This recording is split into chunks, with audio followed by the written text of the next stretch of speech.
Hello, everyone. Tim Taylor here with this month's T3 Technology Tips with Tim. Fall is finally here, and it might not feel like it because it's awfully warm out there, but hopefully cool temperatures will be showing up here soon. For this month, I want to go over a couple of tools I've already actually shared with you, and also I want to emphasize the importance and use of our portal. So that's the first thing I'm going to do here is I'm just going to go ahead and go into our portal. Portal.shenandoah.k12.va.us. And what most people may not be aware of is that you can actually customize this portal. We have default applications and shortcuts to the most prominent applications that you're going to use.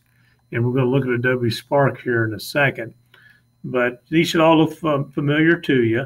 But the other thing that you do is you also have a My Links section, which also is the same as your My Favorites. But what's nice is you can come down here, you can actually add your own links that has importance to you. So if you go to a specific website and you find and say, hey, I really want to be able to access that really quickly, you can go ahead and add that to My Links. It's pretty simple. All you need to do is you get the URL from a website, and maybe it's screencast, I'm going to talk about in a little bit. But you just highlight the URL, you come back to your portal, hit this plus sign. What you do then is you go ahead and put the title and what you want to call your shortcut. You actually just paste your URL in here. Okay, so I can type like screencastify if I want that to be the title. You have 4 choice of icons right now that you can select. Maybe I want that one. I hit create. And then now that is added to my links, and right there it is. And then also what you can do is you can manage your custom shortcuts here by going there. And it's like, okay, if I don't want this anymore, I'm not using it as much as I thought I would. First of all, I can always edit it if I found I made something wrong, but I can also just hit delete. I'm sure you want to delete it. Yes, it's gone. But make a habit of using your portal. Like I said, it's a great way to get shortcuts to prominent applications that you're using, and we're always adding new things all the time. And speaking of an important application, I talked about Adobe Spark, I believe it was last year at one point, really the year before, I think, school year. But I want to remind you about this is a great tool. I just don't think we're using it as much as we can be because it's really 3 tools in one. And what's nice is Adobe a couple of years ago actually created Adobe Spark for Education, which gives us access to premium content. So whenever you click on the portal, not only you, but also your students, what you do is log in with a school account. And then what you can do here is just continue with Google. So again, these student accounts, staff accounts, either one will work. You select your email address, and then it will take you right to the Adobe Spark page. And as I pointed out, if you go up here, this little icon here, and I click on it, notice it has the word premium, which gives me access to a lot more content. It's all student friendly. And like I said, you really have 3 applications in one here with Spark. And this little plus sign you click, what you can do is you can actually create graphics. And they give different examples. You can create graphics that are sized for social media. Obviously, Facebook, Twitter, Instagram is very popular. You can also do things for print like posters and flyers, cards.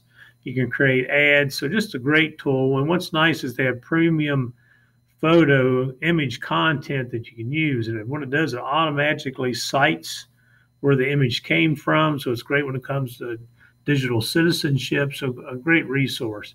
And what's nice is all 3 of them are very similar when it comes to the interface. So again, this is graphics, used to be called post. You can also do web pages. You can create stories. Okay, here's some examples, some templates that you can start out with. And the other thing you can do is videos, where you can actually create videos, do voiceovers. But again, they also have a lot of content you can pull in their libraries, etc.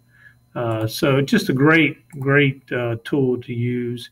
And you can't see here because of my screencastify tool, but there's also little features that you can look at. Let me go and get rid of features right here. And you can actually look at examples of other Spark projects, kind of give you an idea of how you might want to use it. All right, but again, it gives you a little information, explains everything. And it's just a great tool. I can't emphasize it enough. Okay, here's a gallery that you can check out. All right, so that is your Spark. And again, the way we accessed it was via our portal. And for our special or secret word here for this month's video, let's go ahead and use the word portal for the secret word in order to be eligible for the door prize for this month and eventually the grand prize at the end. And the last thing I want to point out is the actual tool I'm using whenever I make my videos, and that is Screencastify. All right. It's an extension, and again, it's right up here showing in on my extension toolbar here. It's got a little red dot because I'm actually recording. What's nice is you have three options. You can record just a browser tab and your entire desktop, which I'm doing now. Or you can also do a webcam, so you can just record yourself speaking.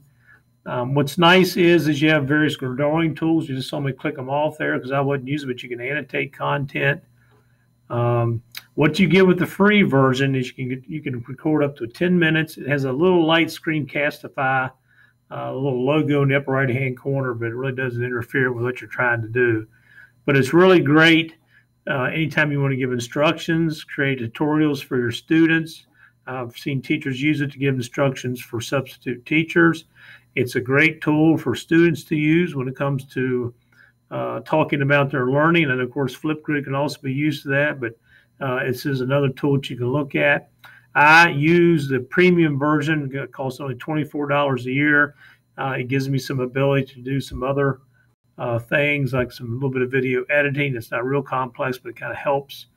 It also allows me to record for more than 10 minutes whenever I'm doing some longer workshop sessions.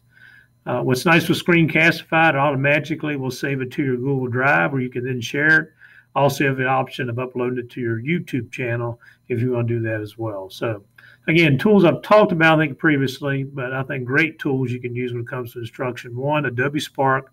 Students, I know will love using that tool. Again, totally free.